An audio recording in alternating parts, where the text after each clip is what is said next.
After Elon Musk dropped a big secret, the Chinese government and Xi Jinping are in shock. There are quiet protests going on among Chinese youth against the strict rules of the Communist Party. It's clear what Elon wants to say. This movement is a major threat to one of the most powerful governments in the world. Young people in China are refusing the oppressive 996 work culture. They would rather let things stand still than follow the CCP's strict rules, which makes Xi unsure of how to stop it. Even so, Elon seems to know more about this quiet rise than most people, even though China is upset. But what does Elon know that no one else does? And why is he so worried that the US could be next? China seemed to have a tight grip on its people, a growing economy, and a lot of power around the world when Xi Jinping was in charge. But what if I told you that the US and no other outside force are China's biggest threat right now? It's still young. There is a strong backlash among young people in China that is hard for even the Chinese Communist Party to handle. People are rebelling because they are tired, angry, and frustrated. No one saw this coming, and it's hurting China's economy the most. That kind of protest with marches and signs is quickly put down in China, but this isn't that kind of protest. There is a quiet, peaceful defiance that is more dangerous to the CCP's stability than any protest in the streets. The ban movement is a growing trend among young Chinese people who are saying, enough is enough. They've decided to let it rot, which means they don't want to deal with the stresses of life or join the rat race that the government built over many years. You might be curious about what ban means. In English, it means let it rot, but it's not just a word. It's a way of thinking. A lot of young Chinese people are giving up because they are tired of the system that has failed them over and over again. Some are giving up their jobs, skipping family duties, and not wanting to work hard for a future they don't believe in. They have chosen to let a system fall apart instead of working for it because they think it is broken. And to be honest, this makes the CCP nervous. But this revolt didn't just happen. It has roots that go back many years. It all started with China's strict work culture, which is a big reason for the country's fast economic growth. Type in 9996, which is a work plan for 9 in the morning to 9 at night, 6 days a week. Could you picture working 72 hours a week? It's very hard. This was the standard in China for a long time. They agreed because it was the deal. Work hard, help the country grow, and maybe, just maybe, you'll get a piece of the prize. Younger people, on the other hand, are tired of this system that isn't working for them. China didn't become a world power without making sacrifices. Private education started to grow quickly in the 1990s, with companies like New Oriental Education giving millions of Chinese families the chance to give their kids a better future. It wasn't just about school, it was also about chances. There were lots of teaching jobs, and kids and teens felt like they were a part of something bigger. Things changed in 2021. The CCP cracked down on private tutoring, and in an instant, the whole business went away. There were tens of thousands of job losses and market losses of billions of dollars. Imagine that you are a young person just starting out in your job and are excited about your future. Then, all of your plans are ruined by a government decision. Many people lost faith in the system, which wasn't a surprise. And that was just the beginning of the effects.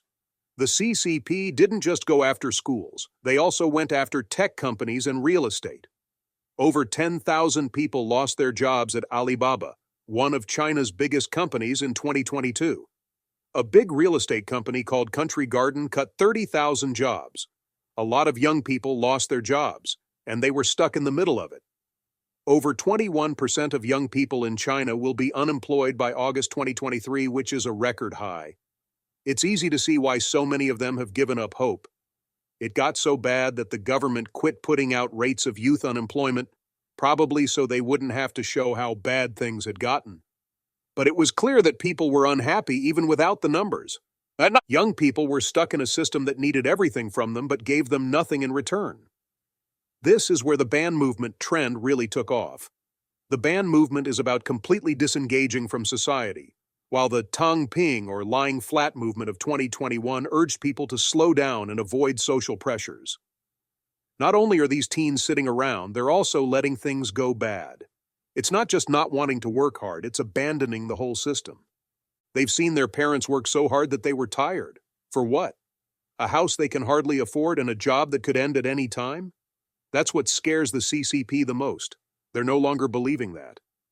To fully understand how important the fall of the private tutoring industry was, let us first talk about what happened.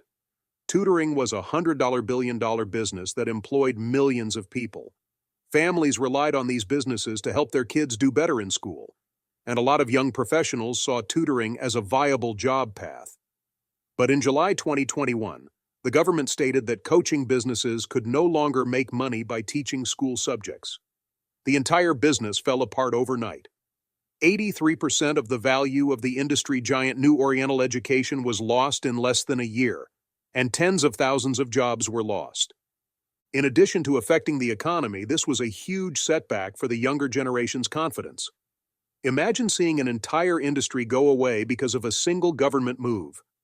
The problem wasn't just with schooling. This happened in both the tech and real estate industries, which were once thought to be the main drivers of China's economic growth. Without a clear plan for the future, young people who had spent years building careers in these areas were suddenly out of work. There is something special about the ban movement. It's not a normal change. Street protests and fiery talks calling for the fall of the government are not happening. Rather, young people are quietly choosing not to play the game. Basically, they're saying, "One, we don't want this kind of success." That's very dangerous for the CCP because they can't control it. They cannot arrest someone for quitting their job, and they also cannot censor people for merely deciding to stop caring. The way people work at 996 is another big reason why people are frustrated. For years, people in China thought that if you worked really hard, you might get a piece of the country's wealth. But the math doesn't make sense to younger people today. They work 72-hour weeks and are just barely getting by. They can't see any way out of this mess. It's now normal to have health problems. Relationships end and feel tired all the time. Still, a lot of people can't quit because there aren't enough jobs. It's too much to handle to follow China's strict work atmosphere. Most workers feel bad if they leave work before 9 p.m., even though the law says they can only work 44 hours a week. A society that encourages overwork and discourages balance is being pushed back against by waves of younger people. Although many people want to quit, they can't because there aren't enough jobs for everyone. The housing problem is making things even worse for China's young people, who are already having a hard time. Many Chinese people see getting a house as a big deal, not just a way to get a place to live. It's a sign that you've made it in life and deserve respect. But for young people today, owning a home is just a faraway dream. Prices for homes in places like Beijing and Shanghai have gone through the roof, reaching 12 times the average income. Take a moment to think about that. The dream of having a home is completely out of reach for most young Chinese people. This is making them realize the harsh truth. The system they were told to work hard for is actually set up to fail them. It's easy to see why they're increasingly turning away from it. These disobeying of social norms, along with unstable jobs and a bad work environment, have caused a big drop in mood among China's young people. It's not just a response to economic problems. The ban movement is a direct challenge to how the CCP has run Chinese culture. For Xi Jinping, the most scary thing about this uprising is that it is happening in a way that is hard to control or stop. The ban movement is a form of rebellion that shows how economic and social forces have been building for years. These feelings of anger aren't just caused by the way people work together or lose their jobs. They're also deeply connected to the dream of having a home, starting a family, and being able to meet basic needs. That dream has turned into a terrible nightmare for millions of young people in China. Let's talk about homes for a moment. In most countries, having a home is seen as an important part of being successful. It's a big step forward and a sign that you're getting more stable. In China, on the other hand, this assumption is even stronger. There's a social pressure called changlier that says everyone needs to start a family and a job, and owning a home is a big part of that. In Chinese society, having your own home is more than just a place to live. It's also a sign of your social standing and success in life. People might think of you as someone who hasn't quite made it if you don't have it. The problem, though, is that home prices in China, especially in big areas like Beijing and Shanghai, have gone through the roof. Prices that are 12 times the average income are in question. Just think about that. For the average young person in China, the dream of owning their own home seems almost impossible to reach. The idea of buying a house is still just a distant dream. even for people who work 12 hours a day, 6 days a week. Concerns about money aren't the only thing this situation represents.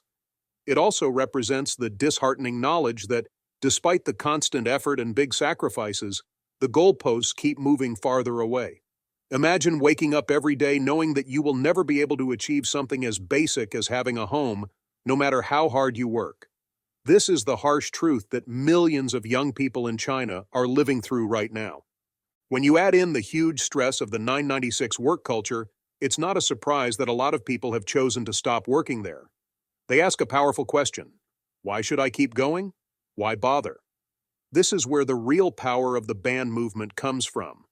Not only are some people refusing to work hard, but a whole group of people are refusing to participate in a system that they think is meant to fail them. This goes against the social contract that they had to follow, which said that hard work and sacrifice would lead to security and success in the end. For many young Chinese people, the once optimistic promises of success have been broken over and over again. They've seen their parents work hard and give a lot in this system, only to face a future where those sacrifices won't pay off much. So they've decided to let the system fall apart, which is not something the CCP can handle. The economic effects of this lack of involvement are starting to show up in a big way. China's biggest problem right now is that workers aren't as productive as they used to be.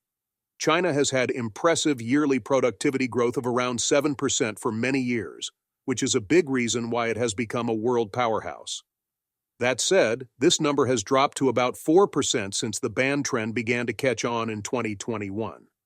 In a country like China, where the economy depends on steady output gains, this is a huge red flag. It may not seem like a big deal. The problem is clear. The economy always suffers when young people choose not to put in their full effort. If not as many people are able to work those long, hard 12-hour days or even full-time jobs, businesses make less. Because fewer goods are being made, more people are losing their jobs, which makes the economy contraction even more. This leads to a vicious loop that affects the morale of China's workers in a big way. The Chinese economy depends a lot on its young people to keep things moving, so the government can't just replace these unmotivated workers with tools or imports. At this very moment, though, they are unwilling to do that. You might think that a strong country like China would have a strong plan to deal with this problem, but things are about to get even more complicated. The Chinese economy is now dealing with a problem that no one saw coming: devaluation. This might seem strange, especially since the rest of the world is fighting inflation and prices are going up for everything from food to homes. In China, on the other hand, prices are going down. At first look, this might seem like a good thing. After all, prices going down should make things more affordable for everyone, right? But the truth is more complicated than that. Deflation is a bad sign for the economy because it means that both customers and businesses are cutting back on spending. Companies cut back on production when spending goes down, which means fewer jobs are available. China is caught in a falling spiral because of this. This devaluation has its roots in the ban movement and the fact that young people are becoming less interested in politics. When people stop spending money, there is less desire for goods and services. So, when demand drops, prices go down, which makes businesses worry because their profits are going down. They have to cut jobs, shut down companies, or do less business because of this, which makes even more people unemployed. This never-ending loop is made worse by the growing anger among China's young people. If you thought the other problems were scary, wait until we talk about China's demographic crisis. This is where things really start to get scary. China is losing people at a rate that has never been seen before. The government had a strict one-child policy for many years. At the time, it seemed like a reasonable way to keep the population from growing too fast and keep the country's resources from running out. However, this strategy has had major effects that are now coming back to haunt the country in very bad ways. At the moment, about 280 million people in China are over 60 years old, which is about 20% of the population. It is expected that by 2035, this number will have risen to 400 million, which is almost 30% of the population. A shocking 1/3 of the country will be 60 or older, and there won't be many young people ready to join the job. Just think about that for a moment. This situation is a time bomb, and it's one of the main reasons why China's economy is slowing down. China has a big problem with a lack of workers because fewer young people are joining the job market. This problem is not just in workplaces and with manual labor. It affects every field, from technology to healthcare to education. There aren't enough young people to replace the older workers. When you add in the fact that the very young people who are supposed to be leading the ban movement are choosing not to, it becomes clearer that China is on the verge of an economic crisis that might be very hard, if not impossible, to turn. To fix this problem, the government has tried to loosen the one-child policy by letting families have 2 children at first and then 3. But these steps have not led to the effects that were wanted. The cost of living is too high for many young Chinese people to want more children, and the stresses of modern life are too much for them to handle. Because of this, the birth rate stays low, and the population keeps getting older. In fact, China's birth rate in 2021 was only 1.69, which is much lower than the replacement rate of 2.1 needed to keep the population stable. This group of older people is a problem for both China's economy and its defense. As the population ages, fewer young people can join the military. This is a big problem for a country whose dominance around the world depends on its strong defense.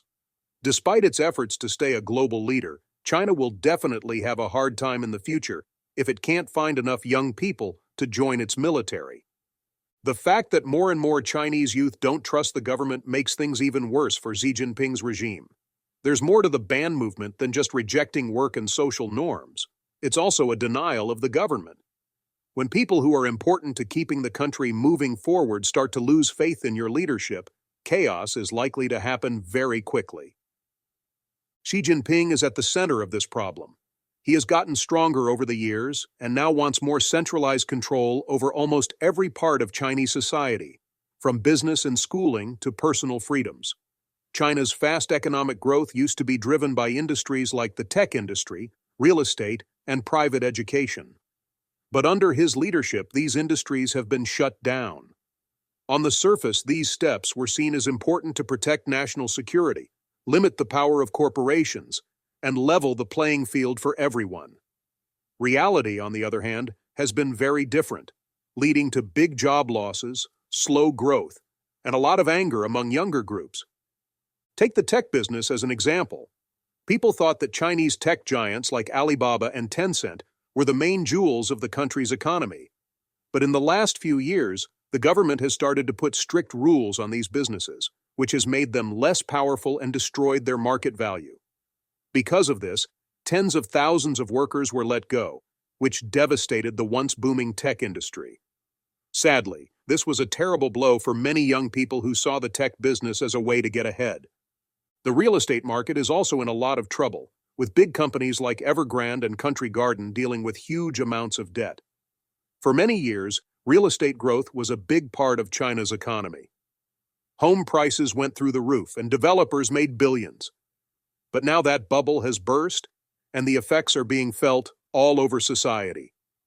Young people who used to dream of having homes in big cities now have to face the harsh truth that these homes are out of their price range, and the whole real estate market is on the verge of collapse.